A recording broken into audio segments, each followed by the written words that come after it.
السلام علیکم ورحمۃ اللہ۔ رمضان المبارک کا بابرکت مہینہ چل رہا ہے، اور یہ وہ ماہ مبارک ہے کہ جس میں اللہ رب العالمین نفل عبادت کا ثواب فرض کے برابر اور ایک فرض کا 70 گنا عطا فرماتا ہے۔ میری آپ سے گزارش ہے کہ اس بابرکت مہینے میں یہ 3 نفل نمازیں پڑھنا آپ بالکل نہ بھولیں۔ ان 3 نفل نمازوں کو پڑھنے کا آپ معمول بنا لیں۔ جہاں ہم فرض کی پابندی کر رہے ہیں، آج کل نماز فرض جو ہے پابندی کے ساتھ ادا کر رہا ہے، اور کرنی بھی چاہیے۔ نماز تراویح پابندی کے ساتھ پڑھ رہے ہیں، نماز تہجد بھی پابندی کے ساتھ پڑھ رہے ہیں، تو یہ 3 نفل نمازیں آپ ضرور پڑھیں۔ ان نمازوں کو پڑھنے کی بھی بہت ہی زیادہ فضیلت ہے۔ ویسے تو پورا سال پڑھنی چاہیے، لیکن چونکہ رمضان المبارک میں ہمارے اندر نیکی کرنے کا، عبادت کرنے کا شوق اور جذبہ بڑھ جاتا ہے، تو میری گزارش ہے کہ یہ 3 نفل نمازیں آپ ضرور پڑھیں۔ وہ کون سی نمازیں ہیں؟ ان نمازوں کو پڑھنے کی فضیلت کیا ہے؟ ان نمازوں میں سے ایک نماز تو وہ ہے کہ جس کے پڑھنے پر اللہ حج اور عمرے کا ثواب عطا فرماتا ہے، اور ایک وہ نماز ہے کہ جس کے پڑھنے پر اللہ پچھلے تمام گناہ مٹا دیتا ہے، تمام گناہ بخش دیتا ہے، اور ایک وہ نماز ہے کہ جس کے پڑھنے پر اللہ 12 سال کی عبادت کا ثواب عطا فرماتا ہے۔ یہ کون سی نمازیں ہیں؟ ان کے پڑھنے کی فضیلت جو احادیث میں آئی ہے وہ احادیث، اور پڑھنے کا کیا طریقہ ہے، کون سی نماز کس وقت پڑھنی ہے، مکمل تفصیل بھی میں آپ لوگوں کے ساتھ مختصر انداز میں شیئر کرتا جاؤں گا۔ سب سے پہلی نماز، نماز اشراق۔ نماز اشراق کے بارے میں نبی کریم صلی اللہ علیہ وسلم کا فرمان ہے، جس کا مفہوم ہے کہ جو نماز فجر بجماعت ادا کرنے کے بعد ذکر اللہ کرتا رہا یہاں تک کہ آفتاب بلند ہو گیا، پھر 2 رکعتیں پڑھیں، تو اسے پورے حج اور عمرے کا ثواب ملے گا۔ یعنی جو نماز اشراق پڑھے گا، اللہ رب العالمین اسے ایک مقبول حج اور عمرے کا ثواب عطا فرمائے گا۔ اور پڑھنے میں کتنا وقت لگتا ہے؟ جسٹ 5 منٹ بامشکل۔ یہ نماز کب پڑھیں گے یہ بھی سمجھ لیجئے۔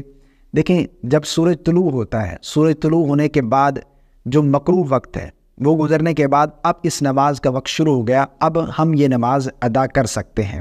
اور کتنی رکعتیں پڑھیں گے؟ 2 رکعت پڑھیں گے، جسٹ 2 رکعت پڑھیں گے، اور نماز اشراق کی نیت سے پڑھیں گے۔ پڑھنے کا بالکل سیم طریقہ ہے، جس طرح سمپل 2 رکعت ادا کی جاتی ہے نفل، اسی طرح 2 رکعت نفل پڑھیں گے، سمپل طریقہ جس طرح 2 رکعت ادا کی جاتی ہیں۔ اس کا کوئی خاص طریقہ نہیں ہے، کوئی خاص صورتیں نہیں پڑھنی اس میں، ٹھیک ہے نا۔ ہاں، اتنی بات ضرور ہے کہ یہ جو نفل نماز ہے یہ نماز اشراق کی نیت سے ادا کریں گے، یعنی اشراق کے نوافل کی نیت سے ادا کریں گے۔ دل میں ارادہ کر لیں کہ میں اشراق کی نماز پڑھ رہا ہوں یا پڑھ رہی ہوں، بس اتنا کافی ہے۔ تو یہ نفل نماز آپ ضرور پڑھیے گا۔ نمبر 2 پر چاشت کی نماز۔ اس نماز کے بھی پڑھنے کی بہت ہی زیادہ فضیلت ہے۔ فرمان مصطفیٰ صلی اللہ علیہ وسلم، جو چاشت کی نماز ادا کرے گا اللہ رب العالمین اس کے گناہ معاف کر دے گا، اگرچہ اس کے گناہ سمندر کی جھاگ کے برابر ہی کیوں نہ ہوں۔ ایک دوسری حدیث میں آتا ہے کہ اللہ رب العالمین اس کے لیے جنت میں ایک محل تیار فرما دے گا۔ یہ چاشت کی نماز پڑھنے کی فضیلت ہے۔ نماز چاشت کا وقت آفتاب بلند ہونے سے زوال یعنی نصف النہار شرعی تک ہوتا ہے۔ یعنی اس نماز کا وقت جو ہے، جب سورج تھوڑا بلند ہو جائے اس کے بعد آپ یہ نماز ادا کر سکتے ہیں، اور اس نماز کا وقت جو ہے وہ زوال کے وقت یعنی ظہر کبریٰ تک اس نماز کا وقت ہوتا ہے، ٹھیک ہے نا۔ وہ نماز آپ ادا کر سکتے ہیں۔ اس میں 2 رکعت پڑھنا چاہیں، 4 پڑھنا چاہیں، 6، 12 رکعت تک آپ چاشت کی نماز ادا کر سکتے ہیں، اور اس کا بھی سیم طریقہ ہے، 2 رکعت کر کے آپ پڑھیں گے، اور کوئی خاص طریقہ نہیں، کوئی خاص صورتیں نہیں پڑھنی اس میں۔ اتنی بات ضرور ہے کہ یہ نماز جو ہے چاشت کی نیت سے ہم ادا کریں گے، ٹھیک ہے نا۔ دل میں ارادہ کر لیں کہ میں چاشت کی 2 رکعت پڑھ رہا ہوں، یا 4 یا 6 یا جتنی بھی آپ پڑھنا چاہ رہے ہیں، ایک ساتھ بھی نیت کر سکتے ہیں۔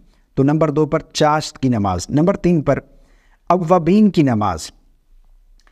نماز اوابین کے بارے میں نبی کریم صلی اللہ علیہ وسلم کا فرمان ہے کہ جو مغرب کے بعد 6 رکعتیں اس طرح ادا کرے کہ ان کے درمیان کوئی بری بات نہ کہے، تو یہ 6 رکعتیں 12 سال کی عبادت کے برابر ہوں گی۔ یعنی یہ 6 رکعت ادا کرنے والے کو اللہ 12 سال کی عبادت کا ثواب عطا فرمائے گا، ٹھیک ہے نا۔ یہ غیر رمضان میں، رمضان میں تو ان کا ثواب اور بڑھ جاتا ہے، رمضان میں تو ہر عبادت کا ثواب بڑھ جاتا ہے، یہ غیر رمضان کی بات ہو رہی ہے، ٹھیک ہے نا۔ اب خود اندازہ کریں کہ رمضان میں ان کے پڑھنے پر جو اجر و ثواب ہے وہ کتنا ہوگا۔ یہ نماز جو ہے اوابین کی، یہ مغرب کے بعد ہم ادا کریں گے۔ نماز مغرب ادا کرنے کے بعد 6 رکعت اوابین کی نیت سے ادا کرنی ہے، اور اس میں بھی سیم طریقہ ہے، کوئی خاص طریقہ نہیں۔ نفل نماز جس طرح پڑھتے ہیں اسی طرح پڑھیں گے، بس اتنا خیال کریں گے کہ یہ نماز جب ادا کریں گے تو اس میں صلاۃ الاوابین کی نیت کریں گے۔ نیت کی میں نے صلاۃ الاوابین کی 2 رکعت 6 رکعت، یہ ایک ساتھ بھی کر سکتے ہیں نیت، ٹھیک ہے نا؟ تو یہ 3 نفل نمازیں آپ نے ضرور ادا کرنی ہے۔ ہم سب سے پہلے تو دعا کرتے ہیں کہ اللہ رب العالمین ہم سب کو عمل کی توفیق عطا فرمائے۔ یقیناً جو لوگ پڑھتے ہیں وہ تو خوش قسمت ہے، ہمیں بھی یہ نمازیں ضرور ادا کرنی چاہیے۔